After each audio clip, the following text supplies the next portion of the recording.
নমস্কার।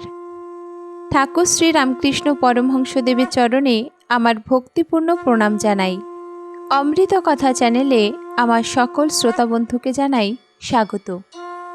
গতদিন পাঠ করেছিলাম ঠাকুর শ্রী রামকৃষ্ণের অভয়দান। তিনি বলেছেন, গুরুর কৃপা হলে আর কোনো ভয় নাই। আজকে পাঠ করছি তার পরবর্তী অংশ। শুরু করছি আজকে শ্রী শ্রী রামকৃষ্ণ কথামৃত পাঠ। তব কথামৃতং তপ্ত জীবনং কবি ভীড়িরিতং কল্মষাপহম শ্রবণমঙ্গলং শ্রীমদাততং ভুবি গৃণন্তি য়ে ভূরিদা জনাঃ।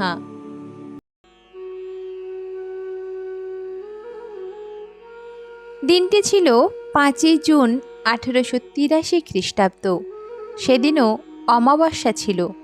ঠাকুর শ্রীরামকৃষ্ণ কালীবাড়িতে আছেন।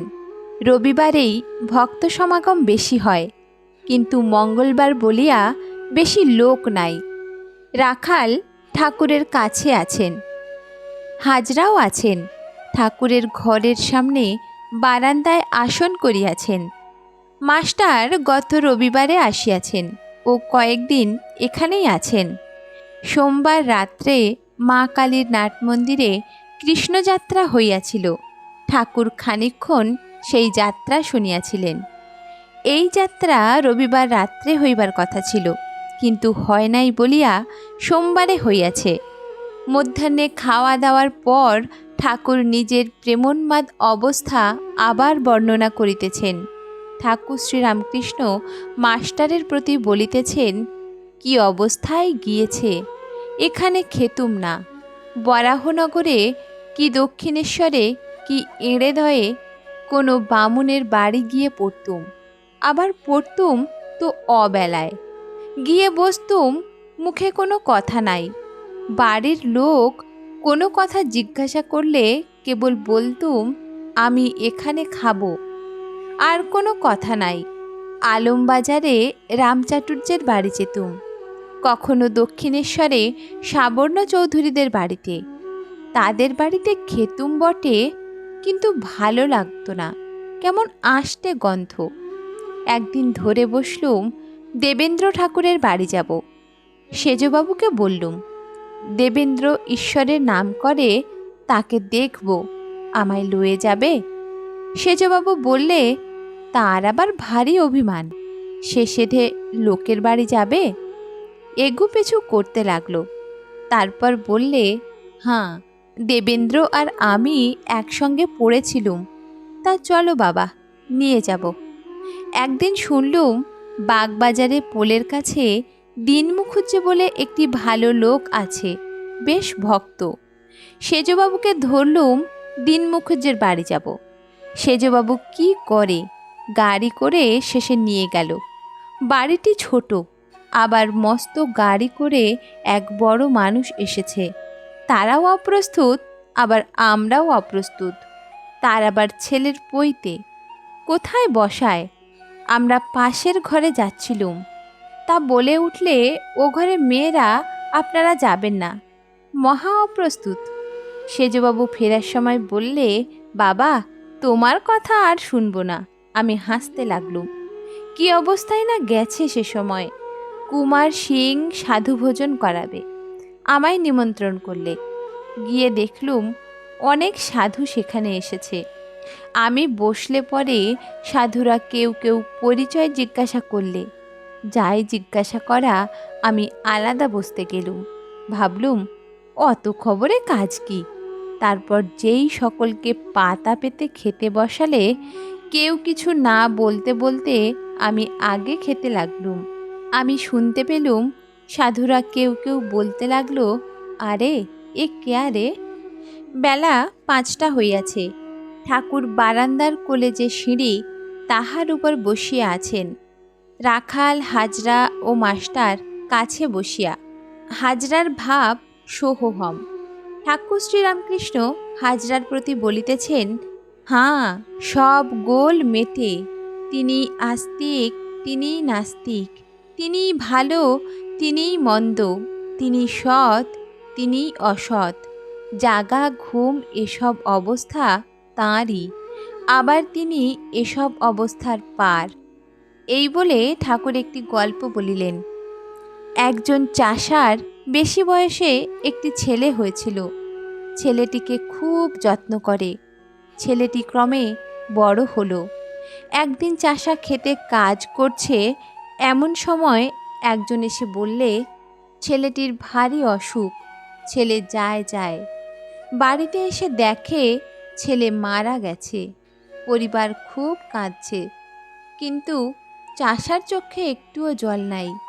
পরিবার প্রতিবেশীর কাছে তাই আরও দুঃখ করতে লাগলো যে এমন ছেলেটি গেল আর এর চোখে একটু জল পর্যন্ত নাই। অনেকক্ষণ পরে চাষা পরিবারকে সম্বোধন করে বললে, কেন কাঁদছি না জানো? আমি কাল স্বপন দেখেছিলুম যে রাজা হয়েছি আর 7 ছেলের বাপ হয়েছি। স্বপনে দেখলুম যে ছেলেগুলি রূপে গুণে সুন্দর, ক্রমে বড় হলো, বিদ্যা ধর্ম উপার্জন করলে। এমন সময় আমার ঘুম ভেঙে গেল। এখন ভাবছি যে তোমার ওই এক ছেলের জন্য কাঁদব কি আমার 7 ছেলের জন্য কাঁদব। জ্ঞানীদের মতে স্বপন অবস্থাও যেমন সত্য, জাগা অবস্থাও তেমনি সত্য। ঈশ্বরই কর্তা আর তার ইচ্ছাতেই সব হচ্ছে, কিন্তু বোঝা বড় শক্ত। ভূকৈলাসের সাধুকে কত কষ্ট দিয়ে একরকম মেরে ফেলা হলো। সাধুটিকে সমাধিস্থ পেয়েছিল। কখনো তারা মাটির ভিতরে পোঁতে, কখনো জলের ভিতর রাখে, কখনো গায়ে ছ্যাঁকা দেয়। এই রকম করে সাধুটির চৈতন্য করালে এইসব যন্ত্রণায় দেহ ত্যাগ হলো। লোকে যন্ত্রণাও দিলে আর ঈশ্বরের ইচ্ছাতে মারাও গেল।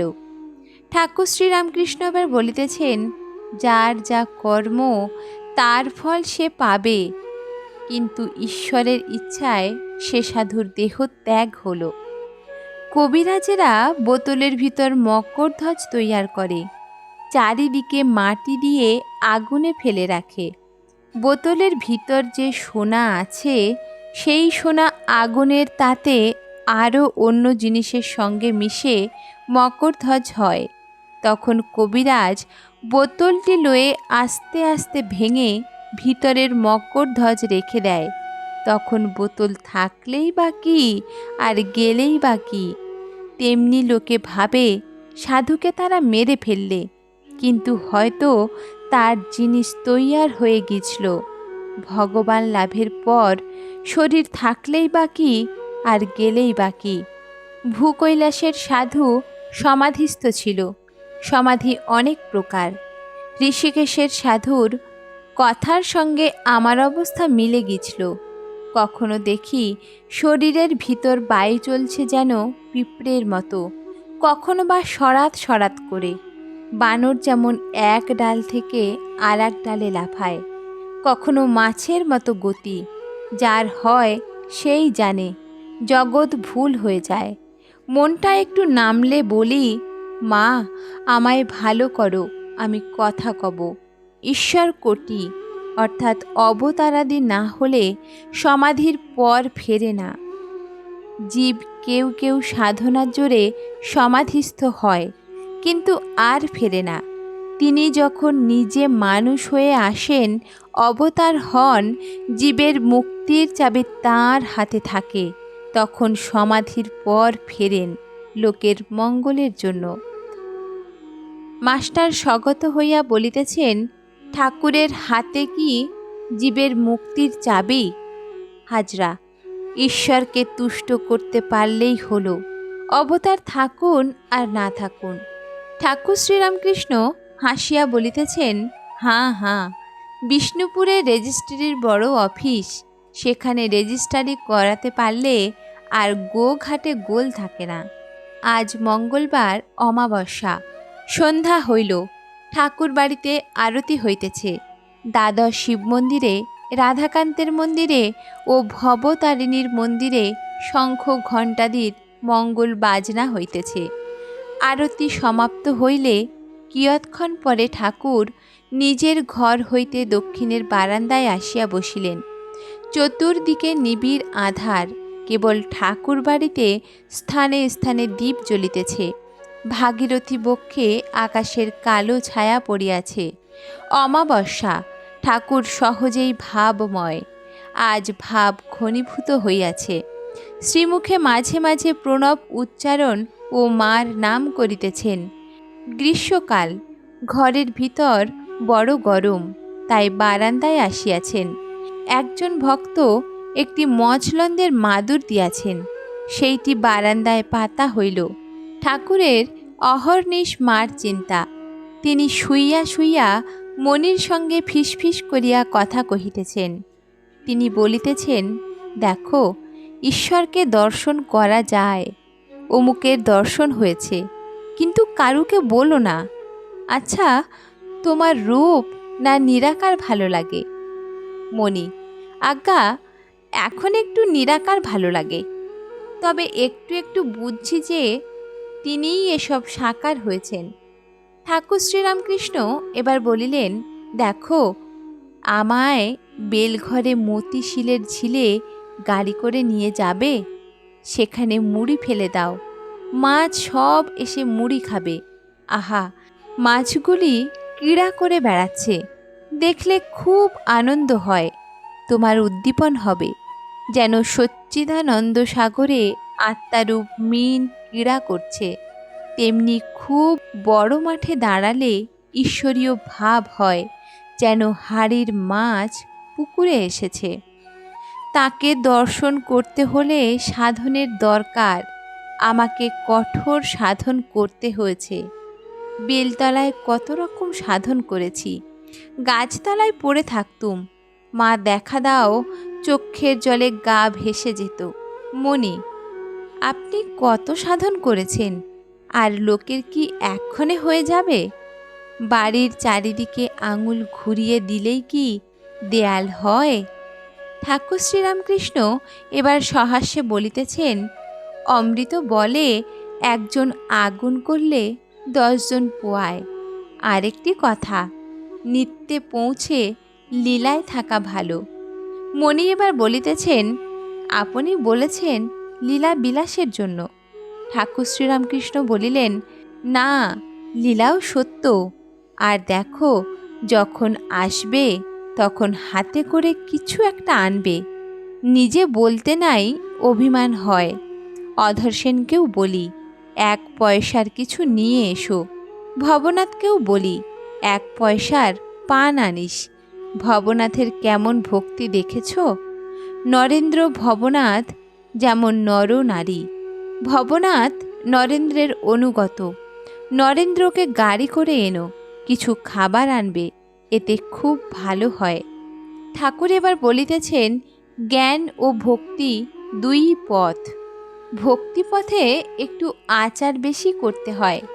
জ্ঞান পথে যদি অনাচার কেউ করে, সে নষ্ট হয়ে যায়। বেশি আগুন জ্বাললে কলা গাছটাও ভিতরে ফেলে দিলে পুড়ে যায়। জ্ঞানীর পথ হলো বিচার পথ। বিচার করতে করতে নাস্তিক ভাব হয়তো কখনো কখনো এসে পড়ে। ভক্তের আন্তরিক তাকে জানবার ইচ্ছে থাকলে নাস্তিক ভাব এলেও সে ঈশ্বর চিন্তা কিন্তু ছেড়ে দেয় না। যার বাপ পিতামহ চাষাগিরি করে এসেছে, 1000 সুখা বৎসর ফসল না হলেও সে চাষ করে। ঠাকুর তাকিয়ার উপর মস্তক রাখিয়া শুইয়া কথা কহিতেছেন। মাঝে মণিকে বলিতেছেন, আমার পাটা একটু কামড়াচ্ছে, একটু হাত বুলিয়ে দাও তো গা। তিনি সেই অহেতুক কৃপাসিন্ধু গুরুদেবের শ্রী পাদপদ্ম সেবা করিতে করিতে শ্রীমুখ হইতে বেদ ধ্বনি শুনিতেছিলেন। জয়তু শ্রীরামকৃষ্ণ। আজকে শ্রী শ্রী রামকৃষ্ণ কথামৃত পাঠ এই পর্যন্ত। পরবর্তী পাঠ শুনতে চ্যানেলটিকে সাবস্ক্রাইব করে নোটিফিকেশান বেলটি অন করুন। আর আজকের পাঠ যদি আপনাদের ভালো লেগে থাকে তাহলে একটি লাইক ও শেয়ার করে দিন। ধন্যবাদ।